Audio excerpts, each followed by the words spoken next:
It is strange to look at a car like the 1947 Ford Woody wagon today and imagine that something built with so much personality, so much soul, could simply vanish from American streets as if it had never existed.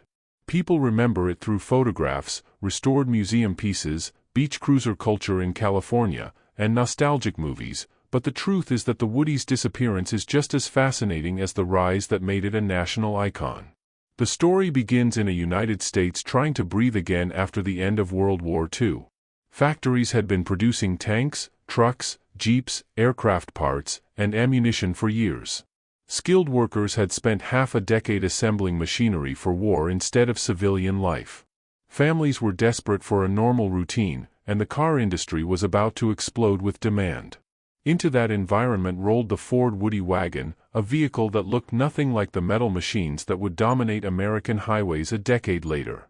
Its body was made of real wood, not decorative trim, and the effect created something almost emotional. The wagon didn't look manufactured, it looked crafted. That alone would begin to define its legacy. People who saw the Woody for the first time in 1946 or 1947 usually describe the same sensation in interviews and diaries. The car felt warm. It felt natural. It had curves that looked like they had been shaped by a sculptor with a knife, not a machine press. Coming out of a brutal war filled with steel, explosions, and destruction, the image of a family driving a wooden-paneled wagon became an oddly powerful symbol of peace and rebuilding. It was soft, friendly, and somehow alive. Ford didn't invent the concept, but Ford perfected it, and the 1947 model became one of the most recognizable examples of the Woody era. The interesting part is that the Woody had started as a practical solution, not a design statement. In the early decades of the 20th century, wood was easier and cheaper to work with than shaping large metal panels. Skilled carpenters were everywhere, and building wooden bodies on steel frames made sense. But by the 1940s the logic had flipped completely. Metal stamping was faster and cheaper, while wood required labor, precision, and constant maintenance. Yet the Woody wagon survived because its charm outweighed its inefficiency. Families wanted it. Resorts wanted it. Hollywood stars wanted it.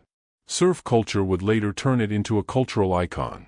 But even before that, the Woody personality stood out on American roads filled with practical sedans and rugged trucks.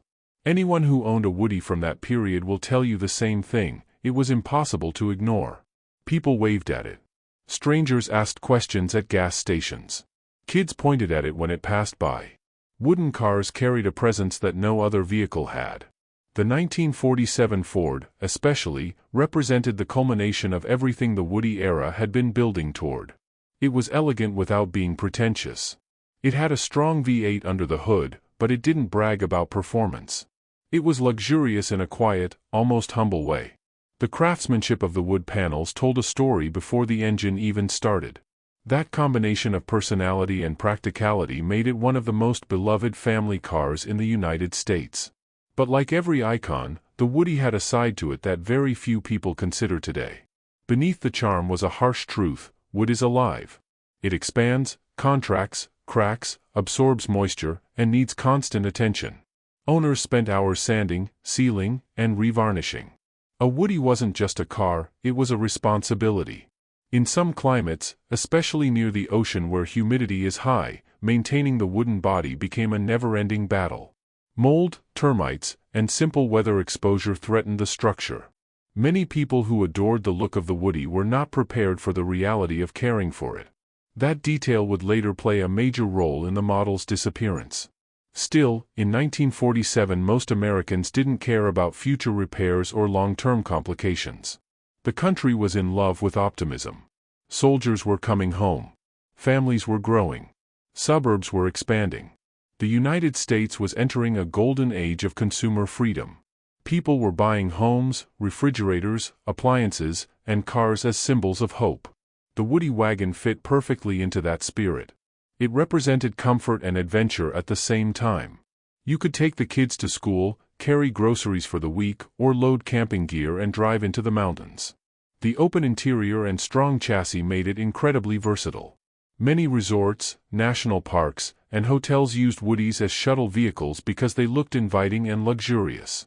Photographs from the late 1940s and early 1950s show Woodies at beaches, mountain roads, ski lodges, farms, and suburban streets, everywhere Americans imagined freedom. The car became a character in the story of post-war life. It appeared in advertisements, movies, and postcards. In a world that wanted to forget the noise of tanks and planes, a wooden family wagon became the symbol of gentle Americana. Yet, the seeds of its disappearance were being planted at exactly the same time. Automobile manufacturing was changing extremely fast. The very same factories that had built military machines now had new technologies for stamping metal with precision. Steel panels could be shaped into curves that would have been impossible 2 decades earlier. The cost of producing fully metal bodies dropped dramatically. Wood, on the other hand, was becoming more expensive. Skilled artisans were harder to find, and building a Woody required hours of manual labor. Ford and other manufacturers realized that the wooden wagon had become a paradox. It was beloved by the public, but completely impractical for the future.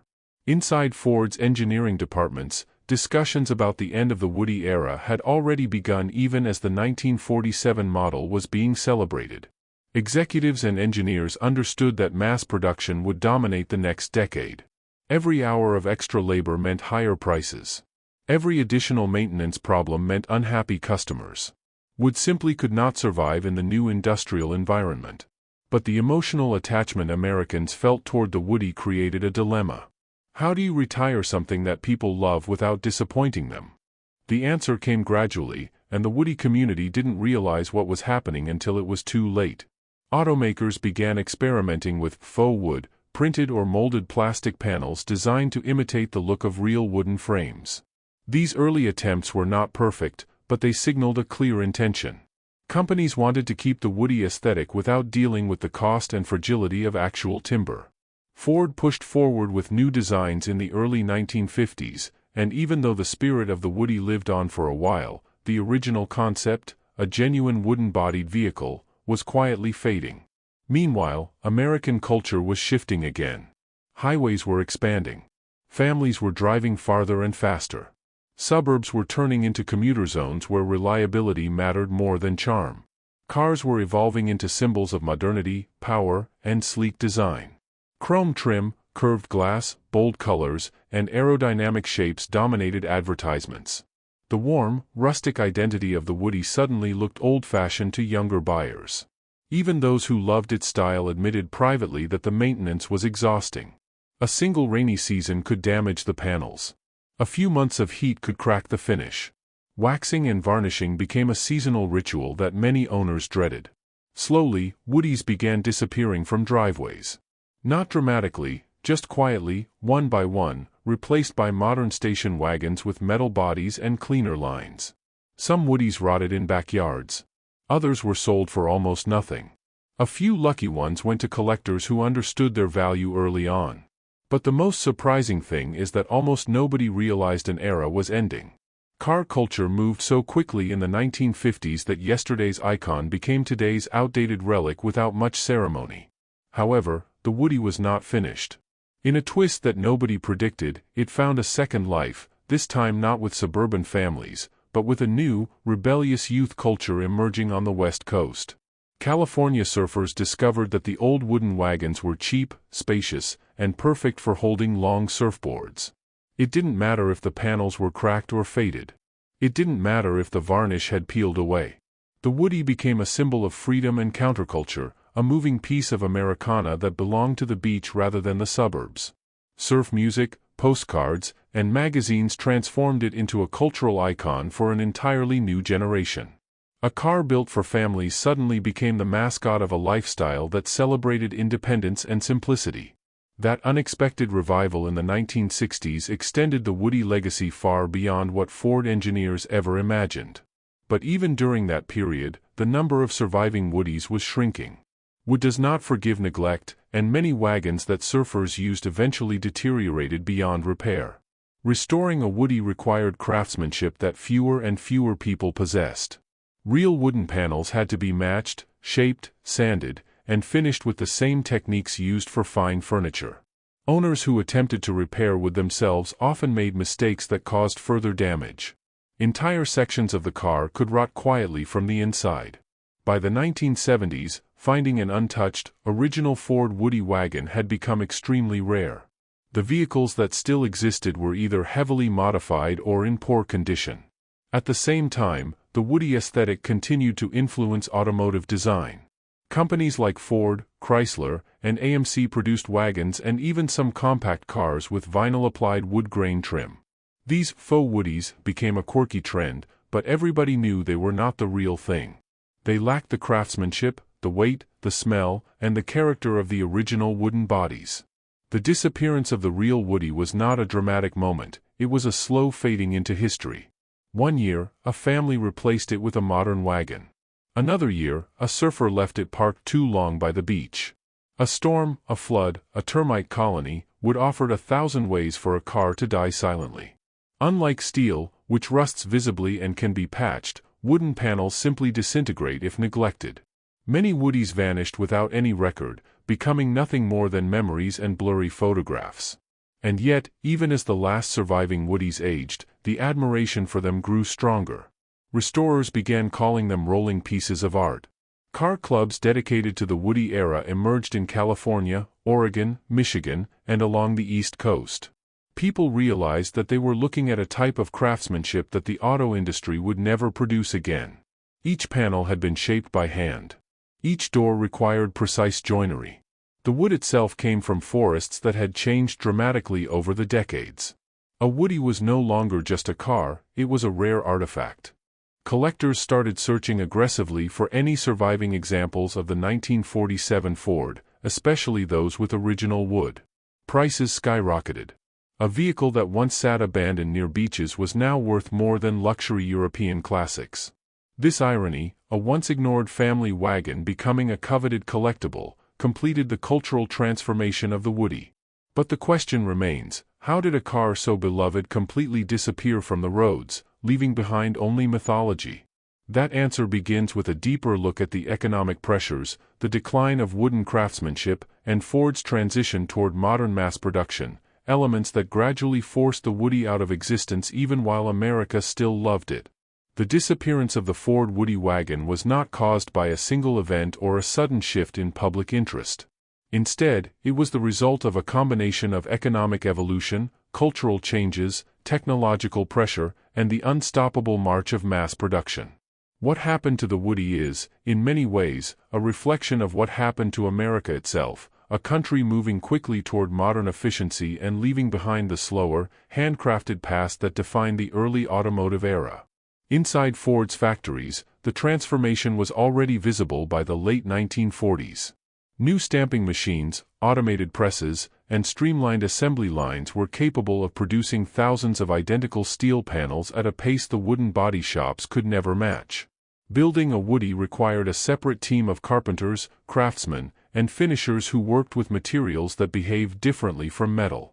Wood had to be dried, treated, cut, shaped, and joined using methods more suited to furniture manufacturing than automotive production. Each wagon required hours of individual attention, the opposite of what mass-market cars would need to stay affordable. As demand for cars increased in post-war America, Ford was forced to face the reality that wooden bodies simply didn't fit the future. Building a Woody cost more money, took more time, and required specialized skills that fewer workers possessed. The company could not scale production while still using materials that were vulnerable to weather, pests, and time. These internal pressures made the Woody unsustainable long before consumers fully realized the shift happening behind the scenes. But even beyond the factory walls, cultural attitudes were changing at a pace that left the Woody behind. Younger families wanted modern conveniences. They wanted cars that required less care, that could sit in a driveway under rain or snow without fear of warping or rotting. Steel bodies offered a promise that wood never could: consistency. The maintenance that once felt like a charming responsibility now felt like a burden. Americans' relationships with their cars were evolving, and emotional attachment alone could not outweigh practicality forever. Dealerships also contributed to the Woody's decline. Salesmen reported that buyers loved the look, but hesitated when they learned about maintenance routines. Refinishing the panels every few years, repairing cracks, and dealing with swelling wood during humid months became reasons to reconsider. Families often treated cars as long-term investments. A model that demanded constant attention lost some of its appeal once people began comparing real-life ownership with glossy advertising photos. Insurance companies added another layer of difficulty. A fender bender involving metal panels was easy to fix. But even minor damage to a Woody's frame could require complex carpentry repairs or complete panel replacements. The cost of accidents increased sharply when wood was involved, and insurers adjusted policies accordingly. Higher premiums pushed even more buyers toward newer, simpler metal-bodied wagons. By the early 1950s, Ford made a decision that felt inevitable inside the company but surprised many loyal owners: the Woody would be phased out entirely. The last true wooden Ford station wagon rolled off the line in 1951, ending over 2 decades of production. What remained after that were imitations, steel-bodied wagons decorated with vinyl wood grain patterns. These cars attempted to capture the nostalgic charm of the Woody but were, at their core, products of a very different era. Some buyers appreciated the nod to tradition, but others saw it as an artificial echo of something authentic that had been lost. Yet even as Ford moved forward, the Woody continued to live on in unexpected ways. One of the most fascinating parts of its story is how the vehicle found new life among people who cared nothing about Ford's corporate decisions. To them, the Woody represented freedom, individuality, and rebellion against the increasingly uniform world of mass-produced automobiles. California's coastal communities became the center of this revival. Old Woodies, unwanted in the suburbs, were sold cheaply or abandoned. Surfers bought them for a fraction of their original price. The long roof, spacious interior, and sturdy chassis made them perfect for hauling boards, wetsuits, and gear. Rusted metal didn't matter.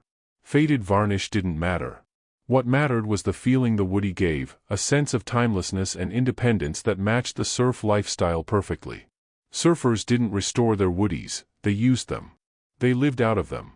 Many slept inside them during long weekends along the Pacific coast. Photographs from that era show wagons with peeling paint, cracked panels, and mismatched parts, yet these cars somehow carried more personality than when they rolled off the factory floor. The cultural meaning of the Woody shifted from family respectability to carefree adventure. This second life extended the Woody's fame far beyond the people who could afford one when new. Surf bands immortalized it in songs. TV shows and magazines featured it as a symbol of the California dream. The Woody became more than a vehicle, it became a cultural icon. But even this revival could not stop nature from doing what nature does. The same characteristics that once made the Woody beautiful also made it fragile. Every year, more wagons deteriorated beyond any possibility of restoration. Restorers began to describe Woodies as endangered. The wood required careful inspection to identify rot deep inside the grain. Replacement pieces needed to be carefully matched to the original structure. Many restorers treated these cars with the same seriousness used to preserve historical buildings. The more time passed, the harder it became to find examples worth saving. Owners who had let their Woodies decay in backyards suddenly discovered they were sitting on something that collectors desperately wanted, but often it was already too late. Wood simply does not survive long when neglected. Unlike metal, which can be sanded and patched even after decades of rust, rotten wood loses structural integrity entirely. In some cases, a Woody that looked solid from a distance could crumble to dust when touched. Many disappeared not because people wanted to get rid of them, but because the material itself refused to endure. The Woody's disappearance also reveals something deeper about American memory. Objects that represent a specific era often fade when that era ends. The Woody belonged to a time when craftsmanship was treasured, when the border between carpentry and industry was still blurred.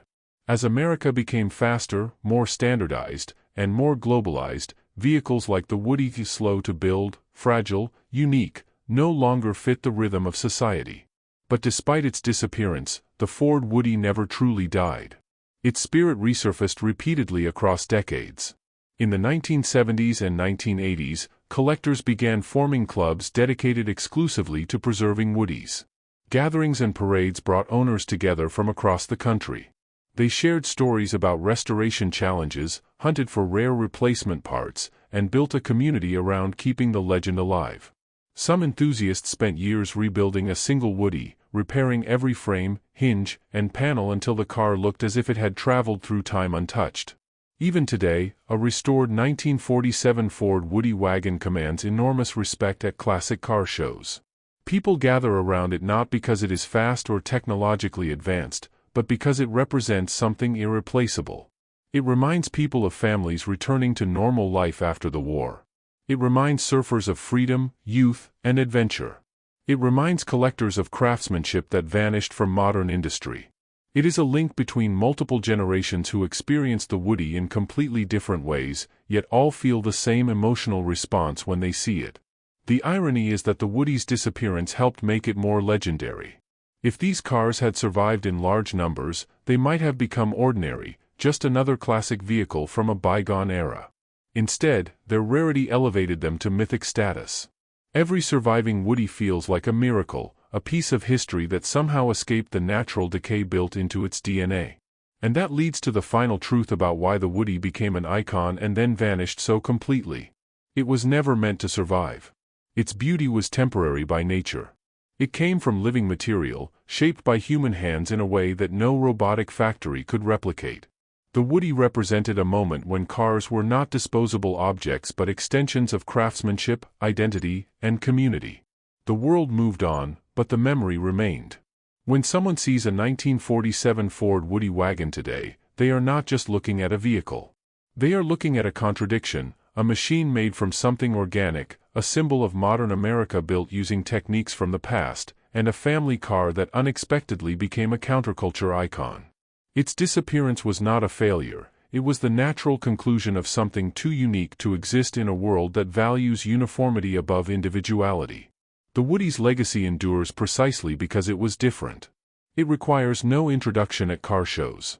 It needs no explanation in photographs. The warm glow of varnished wood, the gentle curves of hand-shaped panels, the reflections on glass framed by organic material, all of this sends people back into memories they never even lived. That is the power of the Woody. It affects people emotionally, almost instinctively. And perhaps that is why, despite disappearing from everyday roads, the Woody never disappeared from American imagination.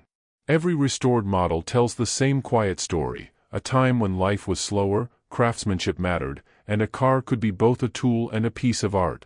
A time when families packed wagons for weekend trips, when beaches echoed with surf music and boards strapped to wooden roofs, when America was rebuilding itself with hope. The real answer to why the Woody became an icon and then vanished is as human as the car itself. It rose because people loved it. It disappeared because the world changed. And it became legendary because it left just enough behind for future generations to fall in love with all over again.